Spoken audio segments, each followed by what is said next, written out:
बिस्मिल्लाहिर्रहमानिर्रहीम। Dear student, first year class, अस्सलाम वालेकुम।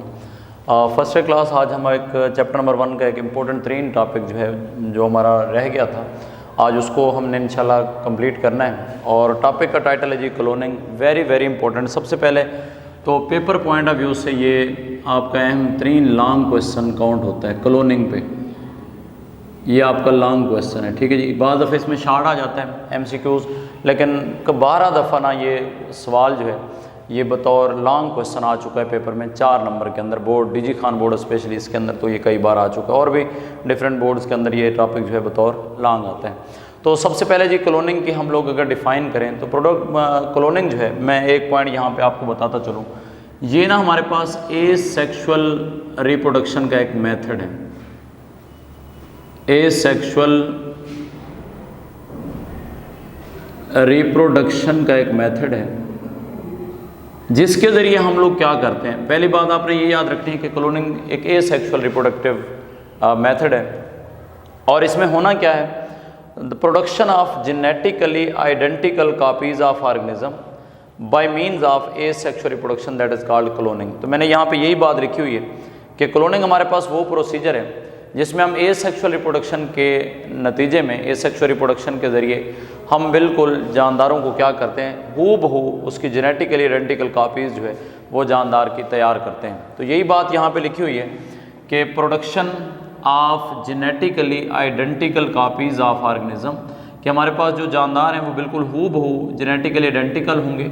और ये प्रोसेस हम कर कैसे रहे हैं, by means of asexual reproduction, asexually reproduction के ज़रिए, that is known as cloning. हम इस प्रोसेस को क्लोनिंग कहते हैं। तो स्टूडेंट ये डिफ़ाइन इसकी मोस्ट इंपॉर्टेंट है। आप पहले तो इसकी डिफ़ाइन समझेंगे कि एसेक्सुअल रिप्रोडक्शन के तरीके के ज़रिए हम लोग जानदारों की हूबहू जेनेटिकली आइडेंटिकल कॉपी तैयार करते हैं।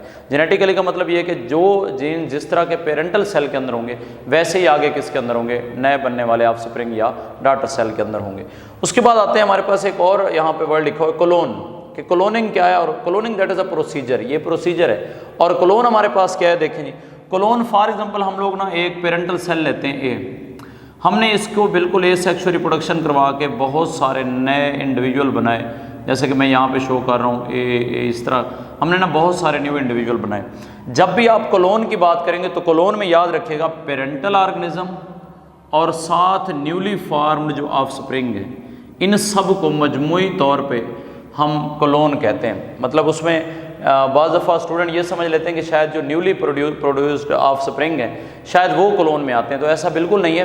पेरेंटल सेल भी साथ होगा और साथ नए बनने वाले जेनेटिकली आइडेंटिकल जो उसकी कॉपीज़ हैं जो बिल्कुल पेरेंटल सेल जैसी होंगी, वो तमाम मिल के हमारे पास कहलाती हैं, दैट इज़ अ क्लोन। तो यहाँ पे मैंने डिफ़ाइन यहाँ पे लिखी हुई है, एन ऑर्गेनिज्म एक जानदार along with its asexually reproducing offspring, कि उसमें उसके जो बच्चे हैं एसेक्सुअल रिप्रोडक्शन के ज़रिए जो पैदा हुए, और वो जानदार जिसको हमने पेरेंटल सेल माना, उस जानदार को और साथ उससे बनने वाले नए जितने भी ऑफस्प्रिंग हैं उनको मजमूई तौर पे उन सबको मिला के, जैसा कि मैंने यहाँ पे शो किया हुआ कि that is a parental organism, इससे आगे हमने कापियाँ तैयार करवाई भी, ये बिल्कुल जेनेटिकली आइडेंटिकल थी।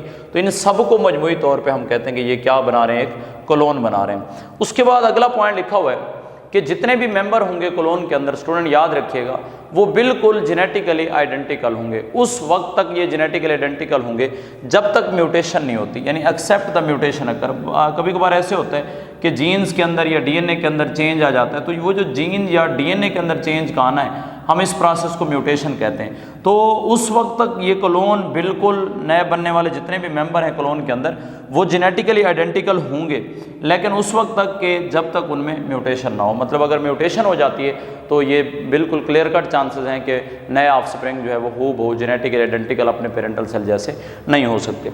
उसके बाद हम आते हैं कि क्लोनिंग कितनी तरह की हो रही है। स्टूडेंट याद रखिएगा क्लोनिंग 2 तरह की हो रही है। एक हमारे पास है नेचुरल क्लोनिंग और दूसरा मेथड हमारे पास है आर्टिफिशियल क्लोनिंग का। तो सबसे पहले हम बात करते हैं जी नेचुरल क्लोनिंग क्या है। देखिए नेचुरल क्लोनिंग हमारे पास वो क्लोनिंग है जिसमें हम जानदारों को नेचुरल वे से रिप्रोड्यूस करवाएंगे, नेचुरल वे से हम पैदा करवाएंगे। जैसे कि मैंने यहाँ पे लिखा हुआ है कि in this cloning organism reproduce by it's natural method, यानी यहाँ पे जो जानदार पैदा होंगे वो अपने नेचुरल मेथड के जरिए पैदा होंगे, तो इस तरह की क्लोनिंग को हम नेचुरल क्लोनिंग कहते हैं। अब स्टूडेंट हमने देखना ये कि किन किन जानदारों के अंदर नेचुरल क्लोनिंग होती है, किन में नहीं होती, ये बात हमने देखनी है जो टेक्स्ट बुक की वर्डिंग में लिखी हुई है। सबसे पहले उसने लिखा है जी कि आपके जितने भी नॉर्मल एनिमल्स हैं, अच्छा जी नॉर्मल एनिमल से मुराद यहाँ पे आपके हायर वर्टिब्रेट्स हैं, जो आपके बड़े जानवर जितने भी हैं जिनमें स्पेशली वर्टिब्रेट आते हैं, तो इसने लिखा हुआ है जी no normal animal reproduce by cloning naturally. तो जो हायर वर्टिब्रेट्स हैं या बड़े जो जानवर हैं उनमें नेचुरल क्लोनिंग आपको जो है वो बिल्कुल भी नज़र नहीं आती, मतलब ये क्लोनिंग के ज़रिए नेचुरली तौर पर पैदा या इनमें रिप्रोडक्शन जो है वो क्लोनिंग के ज़रिए नहीं होती। तो एक पॉइंट आपने ये याद रखना है कि एनिमल के अंदर क्लोनिंग जो है वो नेचुरली तौर पे, नेचुरली वर्ड मैंने यहाँ पे यूज़ किया है, नेचुरली तौर पे नहीं होगी। आर्टिफिशियल तो हम करवा सकते हैं, तो नेचुरली जानवरों के अंदर जो आपके हायर स्पेशली वर्टिब्रेट्स हैं उनमें नेचुरली क्लोनिंग जो है वो नहीं हो रही। उसके बाद हम बात करते हैं कुछ इंसेक्ट की। Some insect and many plants do in the certain circumstances. Circumstances हम बोलते हैं हालात को, यानी कुछ हालात में हमारे इंसेक्ट क्लोनिंग करते हैं जी, या फिर बहुत सारे प्लांट भी। अच्छा इंसेक्ट में स्टूडेंट मैं आपको एग्जांपल देता चलूँ, जैसा कि हमारे पास एग्जांपल है आपके एफिड्स की। एफिड्स जो हैं ये भी एसेक्सुअल रिप्रोडक्शन का मेथड यूज़ करके अपनी तादाद बढ़ाते हैं, और इसके साथ साथ आप स्टूडेंट याद रखिएगा हनी भी। तो ये दो आपके पास आपके इंसेक्ट की टाइप मैंने बताई हैं, सब्ज़ तेला है और उसके बाद जो शहद की मक्खियाँ हैं, इनके अंदर क्लोनिंग हो रही है, और स्पेशली जो प्रोसेस इनके अंदर हो रही है उसको हम पार्थिनोजेनेसिस बोलते हैं। पार्थिनोजेनेसिस के प्रोसेस से ये दोनों जानदार, दोनों इंसेक्ट एफिड और हनी भी ये करते हैं जी अपनी नई कापियाँ या नए इंडिविजुअल अपने बनाते हैं जो कि हूबहू इन जैसे ही होते हैं। तो ये वाला प्रोसेस हमारा देखा गया कुछ इंसेक्ट के अंदर, और उसके बाद हमने लिखा है मैनी प्लांट्स। मैनी प्लांट्स से स्टूडेंट मैं यहाँ पे आपको क्लियर करता चलूँ कि जो प्लांट्स जिनके अंदर ये हो रही है क्लोनिंग, उसमें मैं एग्जांपल एक ही आपको दे रहा हूँ, जैसा कि फॉर एग्जांपल हमारे पास स्ट्रॉबेरी प्लांट्स। हमारे जो स्ट्रॉबेरी प्लांट्स हैं, स्ट्रॉबेरी जो आपके प्लांट्स हैं, स्ट्रॉबेरी प्लांट्स के अंदर क्या हो रही है स्टूडेंट, याद रखिएगा इनमें क्लोनिंग हो रही है। तो एक बात मैंने की एफिड और हनी बी की, और दूसरी बात मैंने की स्ट्रॉबेरी प्लांट की। तो हनी बी और जो एफिड है ये दोनों इंसेक्ट हैं, इनके अंदर पार्थिनोजेनेसिस के जरिए नए जानदार जो इनके बनते हैं, और स्पेशली आपके जो स्ट्रॉबेरी प्लांट्स हैं तो ये इनको हम रनर भी बाज़ दफ़ा बोलते हैं, मतलब इनकी कोई एक शाख आप लोग ज़मीन के अंदर अगर दबा दें स्ट्रॉबेरी प्लांट की तो उसी से जो है वो नया पौधा निकल सकता है, तो ये रनर प्लांट भी कहलाते हैं। उसके बाद मैंने यहाँ पे लिखा फ्यू डू सो रेगुलरली, यानी कुछ आपके पौधे ऐसे हैं जिनमें रेगुलरली जो है वो आपको क्या नज़र आती है, क्लोनिंग होती नज़र आती है। स्टूडेंट यहाँ तक मैंने बताया नेचुरल क्लोनिंग किन किन जानदारों के अंदर होती है। तो इसमें आपने याद रखना है कि एनिमल जितने भी आपके हायर एनिमल हैं उनमें नेचुरल क्लोनिंग नहीं हो रही। कुछ इंसेक्ट जैसा कि मैंने दो एग्जांपलें आपको दी, हनी बी और एफिड की, इनमें नेचुरल तौर पे क्लोनिंग जो है वो हो रही है, और बहुत सारे प्लांट में मैंने एक एग्जांपल आपको दी जैसे कि स्ट्रॉबेरी प्लांट्स हैं, इनके अंदर जो है आपको क्लोनिंग होती हुई नज़र आएगी। उसके बाद स्टूडेंट हम मूव करते हैं अपनी नेक्स्ट क्लोनिंग की तरफ, और वो मेथड हमारे पास है आर्टिफिशियल। आर्टिफिशियल में मसनूई तरीके से हमने जानदारों की क्या करनी है, कापियाँ तैयार करवानी है, हमने क्लोनिंग करवानी है, कापियाँ तैयार करवानी है। तो यहाँ पे लिखा हुआ है कि artificial cloning does by the human, ये इंसान करता है फॉर देयर ओन बेनिफिट्स। कि आर्टिफिशियल क्लोनिंग हम लोग कब करवाते हैं, जब हम अपने पर्सनल बेनिफिट्स के लिए हम किसी भी जानदार को, किसी अच्छी नस्ल के, किसी अच्छी वैरायटी के पौधे या फिर जानदार को आगे उसकी कापियाँ तैयार करवाना चाहें, तो that type of the method of cloning is known as artificial. ये आर्टिफिशियल तरीका है। उसके बाद हम आते हैं इसके एक्सप्लेनेशन में कि क्लोनिंग स्टार्ट कब हुई, किसने सबसे पहले क्लोनिंग की। तो स्टूडेंट आप सबको पता ही है कि जब भी क्लोनिंग का वर्ड आता है तो हम ये बात करते हैं कि स्कॉटलैंड का एक साइंटिस्ट था जिसका नाम था आयन विल्मेट। इस आयन विल्मेट ने, मैं यहाँ पे इसका नाम लिख देता हूँ साइंटिस्ट का, आयन विल्मेट।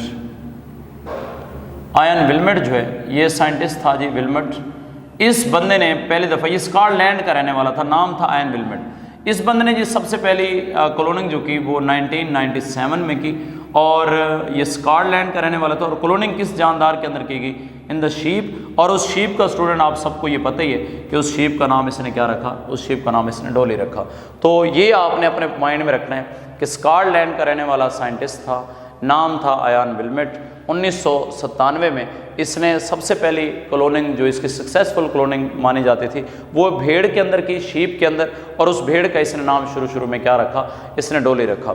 उसके बाद स्टूडेंट हम आते हैं कि क्या भेड़ के अलावा हम किसी दूसरे एनिमल, मैमल के अंदर भी हम लोग, जानवर के अंदर भी हम लोग क्लोनिंग करवा सकते हैं? तो जी बिल्कुल स्टूडेंट, हम लोग करवा सकते हैं। जैसा कि लिखा हुआ है other mammalian species such as cow, हम गाय की जो है वो कापियाँ जेनेटिकली तैयार करवा सकते हैं, या फिर माइस, हमारे पास जो चूहे हैं, हम इनकी भी स्टूडेंट क्या कर सकते हैं, कापियाँ तैयार करवा सकते हैं। तो यहाँ पे लिखा हुआ है हैव सिंस बीन क्लोन्ड, मतलब इनकी भी कापियाँ जो है वो तैयार की जाती हैं या कर रहे हैं। उसके बाद हम आते हैं प्रोसीजर की तरफ कि क्लोनिंग का प्रोसीजर क्या है, यानी किस तरीके से हम लोग जो है वो क्लोनिंग करते हैं। तो स्टूडेंट यहाँ पे मैंने प्रोसीजर लिखा हुआ है, प्रोसीजर नंबर 1।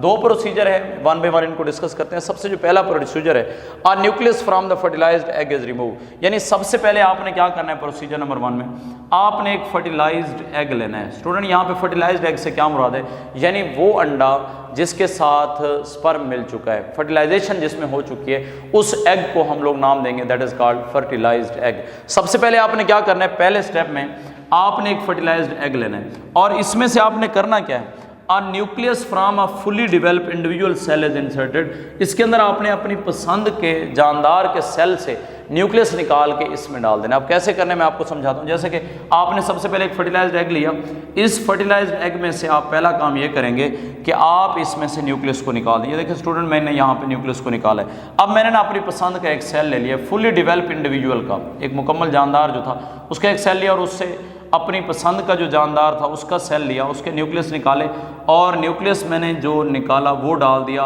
उस एग के अंदर जिसको मैंने फर्टिलाइज्ड एग कहा था। तो मैंने पहला काम क्या किया, फर्टिलाइज्ड एग में से न्यूक्लियस को निकाला, फिर मैंने अपनी पसंद का एक इंडिविजुअल का सेल लिया, उसमें से न्यूक्लियस निकाल के मैंने उस फर्टिलाइज्ड एग के अंदर न्यूक्लियस को डाला।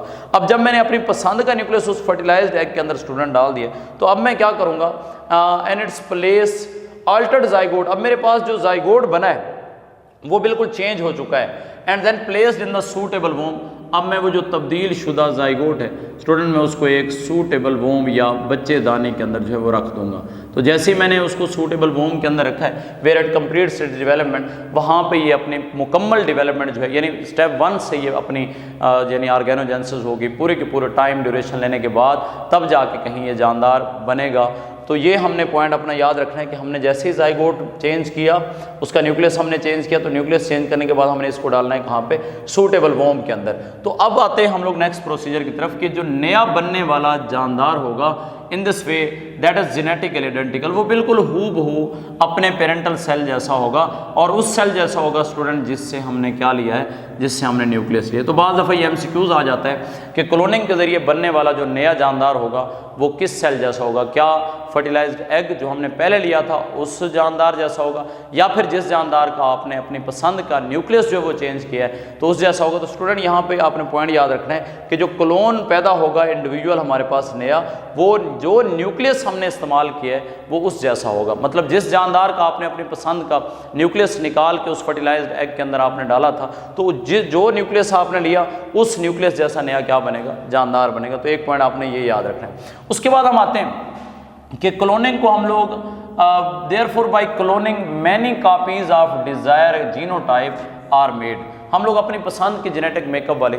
बहुत सारी कापीज़ जो है वो जानदारों की क्या कर सकते हैं, इस तरीके से बना सकते हैं। तो स्टूडेंट प्रोसीजर में आपने क्या करना है, सबसे पहले आपने एक फर्टिलाइज्ड एग लेना है, उस फर्टिलाइज्ड एग में से न्यूक्लियस को निकालना है, अपनी पसंद के जानदार का एक मुकम्मल कंप्लीट इंडिविजुअल का एक सेल लेना है, उस सेल में से न्यूक्लियस निकाल के आप उस पहले वाले एग के अंदर डाल दोगे जिससे आपने न्यूक्लियस निकाला था। तो फिर आपने क्या करना है, उस न्यू अल्टर्ड जाइगोट को आपने उठा के एक सूटेबल वोम के अंदर डालना है, और फिर वो अपना टाइम कंप्लीट डेवलपमेंट का करने के बाद वो मेंबर जो है बिल्कुल पैदा होगा, बिल्कुल जेनेटिकली वैसा ही होगा जैसा कि हमारे पास जिस जानदार का हमने क्या लिया, सेल से न्यूक्लियस लिया। अच्छा, एक बात यहाँ पे आपको क्लियर कर दूं कि जिस भी जानदार का आपने सेल का न्यूक्लियस लिया है, ऐसा नहीं समझना कि वो जानदार जो है एकदम से, फॉर एग्जाम्पल आप किसी जानदार को तैयार कर रहे हैं, उसकी एज जो है वो इस टाइम 10 साल या 12 साल या 2 साल या 5 साल जो भी है, तो ऐसा नहीं होगा कि जो नया जानदार पैदा होगा वो डे 1 से उसी जैसा होगा, ऐसा बिल्कुल नहीं है।